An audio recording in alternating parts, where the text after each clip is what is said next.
Arda, Arda, Arda Güler, Arda, Arda Güler, Arda Güler.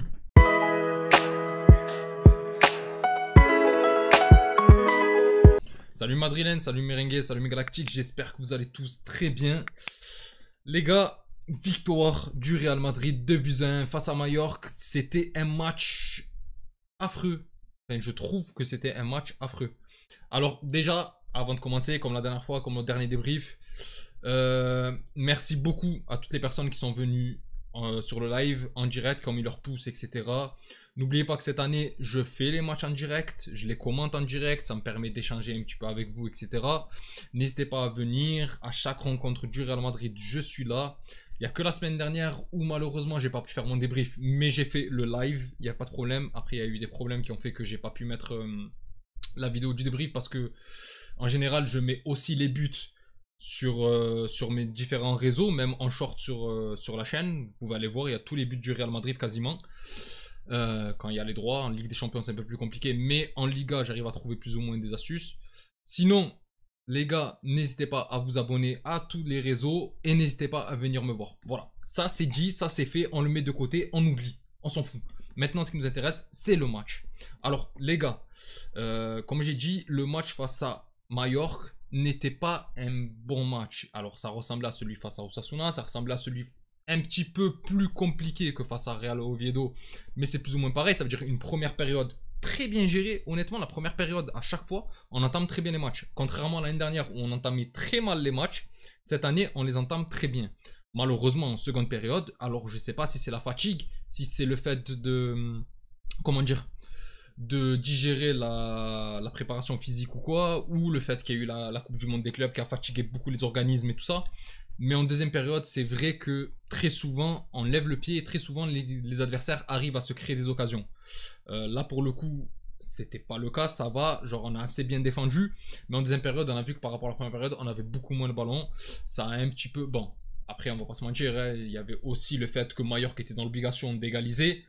Mais même malgré ça, je trouve que on a beaucoup de mal en seconde période. Je trouve qu'on est un peu plus fatigué, je trouve qu'on a un peu moins d'idées. Alors concernant ce match, c'était un petit peu l'inverse, hein, vu qu'on s'est pris un but en début de première période, 18ème, c'est pas trop loin du début, hein, on va se mentir, même si l'entame était bonne, mais sur coup de pied arrêté, comme l'année dernière, on a pas mal de lacunes. Là pour le coup, il y a eu Tchouaméni, toute la défense qui se sont fait bouger par Mouriki, le géant, là, l'espagnol. Ben non, il n'est pas espagnol, mais vous m'avez compris. Le géant qui est là depuis 15 ans, qui connaît la Liga comme sa poche, et ben, il est revenu de blessure comme par hasard face au Real Madrid. Et il a mis son but comme à chaque fois. Je vous ai dit, les vieux briscards de la Liga, que ce soit les Mouriki, que ce soit les Boudjimir face à Osasuna, etc. C'est souvent des joueurs énervants. Et là, ben, Mouriki aujourd'hui, il nous a mis encore son but. Un but de l'arrière de la tête. Courtois ne pouvait rien faire. La défense a été totalement bougée. J'ai eu peur pour les corners qui ont suivi. Finalement, ça s'est bien passé. Mais quand même, franchement les gars, quand même, on a toujours cette lacune dans les coups de pied arrêtés. Et ça commence à être énervant. Pourtant, avec Huysen, Militao, Tchouaméni, il y a de la taille. Mais c'est pas suffisant. C'est pas suffisant parce que, bon, il y a la qualité de tête aussi. Et bon, malgré tout, on a eu assez de... Comment dire? On a eu du répondant. On a eu pas mal d'occasions. Alors, il y a eu pas mal de buts hors jeu. Malheureusement, de Mbappé qui a été... Franchement, il a été très remuant aujourd'hui. Il a essayé un petit peu au début de se mettre sur les lignes de passe, de faire les premiers pressings, etc. Surtout quand il perdait le ballon. Mais on a eu un Mbappé, je trouve que ça va. Il était plutôt correct. Et là, aujourd'hui, malheureusement, il n'a pas eu de chance. Il a très bien commencé son championnat. Il a marqué les deux premiers matchs. Là, aujourd'hui, franchement, alors, le premier but... Il est hors jeu, mais de ça, genre c'est la peau elle est trop épaisse en fait, c'est quoi le truc? Franchement de rien, et il est magnifique son but, une reprise de volée, il fait une demi-volée, après une passe, mais une ouverture d'Alexander Arnold, mais qui le met sur orbite. Malheureusement, il était hors jeu, et aujourd'hui on a retrouvé un petit peu le Kylian Mbappé de la saison dernière qui était souvent hors jeu, qui partait souvent un peu trop rapidement, qui faisait ses appels et qui regardait pas vraiment les lignes défensives. Et là aujourd'hui, je l'ai trouvé hors jeu, même sur le second but, il va marquer un second but, un petit piqué, très beau but aussi, mais sur la passe de Güler, ben là encore une fois, il est hors jeu. Bon là pour le coup, il est vraiment largement hors jeu. Il y a aussi une autre passe d'Alexander Arnold juste à la suite du premier but, où il est largement hors jeu. Bref, aujourd'hui Mbappé, alors on a eu un bon Mbappé, mais je sais pas pourquoi, il voulait toujours partir en avant, ce qui fait qu'il était très souvent hors jeu. Et malheureusement, ben, avec la VAR, ben, tu es puni directement. D'ailleurs, concernant la VAR, on va en revenir, parce qu'il y a Güler qui va égaliser. Magnifique but. Franchement, magnifique but dans la construction. C'est un corner joué à deux, avec Valverde, il me semble qu'il la remet à Alexander Arnold qui centre, mais vraiment directement. Second poteau pour Huysen qui va la remettre sur Güler tout seul dans l'axe, qui n'a plus qu'à la pousser dans la cage vide, puisque le gardien avait suivi vers Huysen. Et le deuxième but, magnifique masterclass de Vinicius, où franchement, il a fait danser la défense sur un contre où il frappe, petit filet, but magnifique, après avoir fait des actions mi-figue mi-raisin, encore comme d'habitude. Hein. Vinicius, le problème, c'est comme je le dis souvent, c'est un joueur, il est capable de te faire des dingueries d'un côté comme de l'autre, c'est-à-dire qu'il peut faire des dingueries en ta faveur comme contre toi. Et il avait manqué en plus un contre l'action d'avant, juste avant le but de Güler. Hein. Il avait manqué un contre où il envoie un extérieur du pied alors qu'il avait largement la place bien avant de la donner à Mbappé. Mais bon, c'est pas grave au final. Comme on dit, quand on a Vinicius, c'est pour le meilleur et pour le pire. Hein. On peut avoir le meilleur comme le pire. Et là pour le coup, on a eu un Vinicius parfois agaçant et avec des coups d'éclat. Et son but, c'est un coup d'éclat magnifique, le but de Vinicius. Maintenant, concernant Arda Güler, il a mis son but. Il aurait pu être passeur décisif à plusieurs reprises. J'avais dit aussi pour le but de Mbappé. Et là, en fait, il y avait une autre action, le troisième but, juste après la mi-temps, où il y a Güler qui est... où il y a Mastantuono qui fait danser la défense, magnifique, qui frappe pied droit, le gardien la repousse, ça part sur le défenseur qui la dégage, ça revient sur Güler, qui, par réflexe, fait ça, en fait. Et le truc, c'est que le ballon tape ici. Et en fait, le ballon tape ici. J'arrive pas à comprendre comment l'arbitre siffle main. Parce que le but va être... En fait, ce qui va se passer, c'est que le ballon va être contré par Güler, pardon. Va aller sur le gardien, va ensuite revenir sur Güler qui va tirer dans la cage vide. Enfin, dans la cage vide, dans la cage, alors que le gardien est encore en train de se relever. Et là, pour le coup, j'ai pas compris pourquoi avec la VAR, l'arbitre va annuler le but. Parce que je pense, honnêtement, on le voit bien sur le ralenti, il est comme ça. Alors cette main est légèrement décollée, c'est vrai. Mais le ballon tape de ce côté-là. Le ballon tape de ce côté-là. Et apparemment, il y a main. Alors, je veux bien, au bout d'un moment, ok, je veux bien quand le ballon, quand le bras est un petit peu décollé ou quoi. Mais là, pour le coup, j'arrive pas à comprendre pourquoi le but a été annulé. D'accord, ils vont dire qu'il y a main, ils vont dire ceci, ils vont dire cela, mais on le voit bien sur le ralenti qu'il est comme ça. Il peut pas faire mieux, en fait. Il peut absolument pas faire mieux. Bon, au final, c'est pas bien grave, mais bon, c'est un peu énervant parce que surtout que c'était le but du break, c'était le 3-1, ça permettait un petit peu de souffler, comme je vous ai dit en deuxième période, c'était pas non plus Joga Bonito, on s'est pas régalé, et c'est vrai que ce troisième but, non seulement il aurait mis la tête sous l'eau aux joueurs de Majorque, mais il aurait fait du bien aussi aux joueurs du Real Madrid. Et là, pour le coup, ben, on n'a pas eu ça. Sinon, sur l'ensemble, c'était assez compliqué. Comme je l'ai dit, c'était un match qui ressemblait aux autres. Première période, on avait une attaque-défense Real Madrid-Majorque. Même si Majorque, contrairement à Osasuna et Real Oviedo, a tenté quelques trucs, il y avait un peu plus de possession de balle et du coup, ils laissaient un peu plus d'espace, mais ils défendaient aussi mieux que les autres équipes. Et c'est vrai que, par contre, ce que j'ai pas aimé, c'est que, comme la saison dernière, on a le ballon, on a la possession de balle, mais elle est stérile. On n'arrive pas à se créer des occasions. L'arrivée de Xabi Alonso a amené un petit peu de hargne. On voit bien Vinicius, Mastantuono, etc. revenir défendre sur les côtés avec les latéraux. Ils viennent aider. Même, j'avais dit, Mbappé fait quand même certains efforts pour se mettre sur les premières relances. Alors, pas tout le temps, pas souvent. Mais il y a 2-3 actions où il le fait. Ça reste, comment dire, ça reste rare.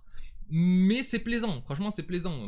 Là j'ai l'impression qu'ils ont une bonne mentalité sur ce match, même sur le début de saison.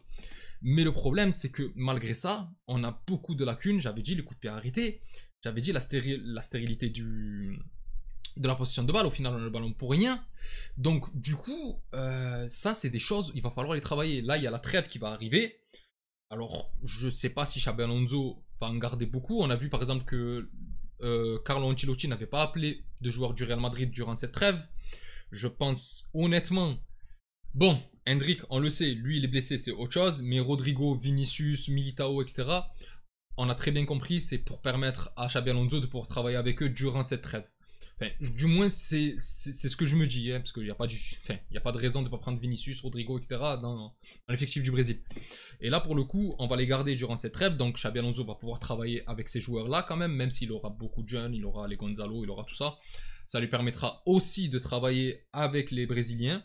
Militao en plus qui revient de blessure, d'une longue blessure, de 2 longues blessures même si on veut, si on accumule les deux, ça va lui permettre aussi de reprendre un petit peu la forme et tout, pourquoi pas retravailler un petit peu sur le physique de certains, reposer aussi parce que, je le répète, mais il y a la Coupe du Monde des clubs qui a duré jusqu'à mi-juillet, on s'est fait sortir contre le PSG mais quand même, on a eu une saison très longue la saison dernière. Et là, ben, ça va permettre un petit peu à Xabi Alonso de travailler. Alors, je pense que ça va pas changer grand chose en soi. Je pense pas qu'on va retrouver avec un Real incroyable à la reprise. Mais au fur et à mesure, c'est vrai que janvier, par exemple, j'ai envie qu'on ait une équipe quand même un petit peu, qui aura un petit peu step up. Là, pour le coup, je trouve que c'est encore trop proche de ce qu'on avait l'année dernière. Alors, comme j'avais dit lors du live, j'aime beaucoup Carlo Ancelotti.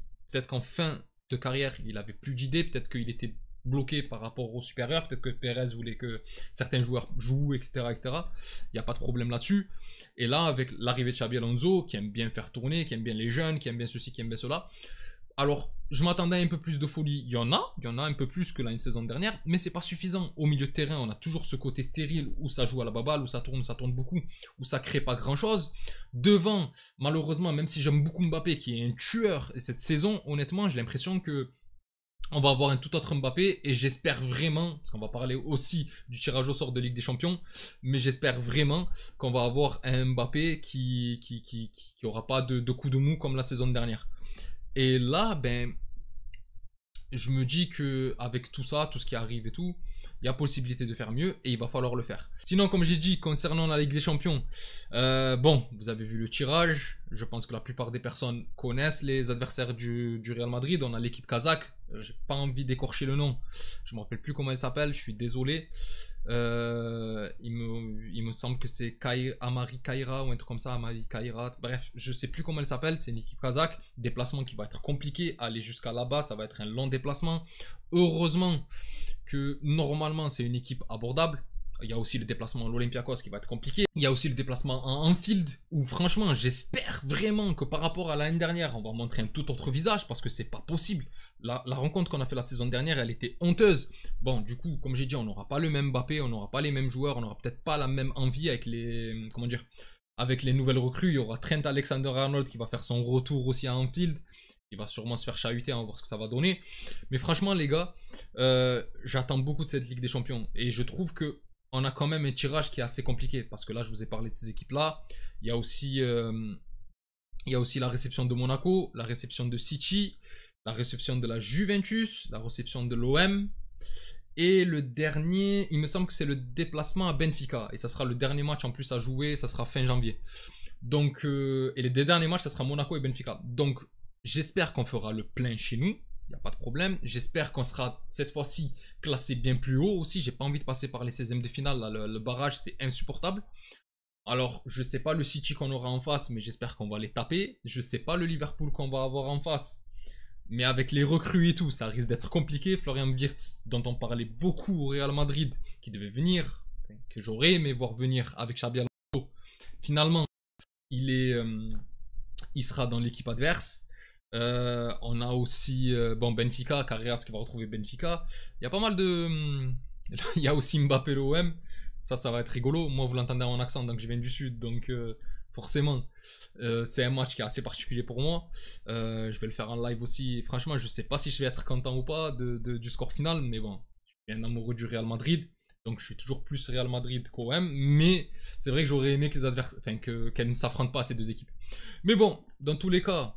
On va avoir le temps de voir venir. Là, pour le match d'aujourd'hui, on a eu une victoire. On a eu une bonne victoire. Je suis très content. Enfin, je suis très content. Je suis content de ce début de saison. Ça veut dire que même sans être incroyable, on a quand même 3 sur 3. On a quand même les 9 points.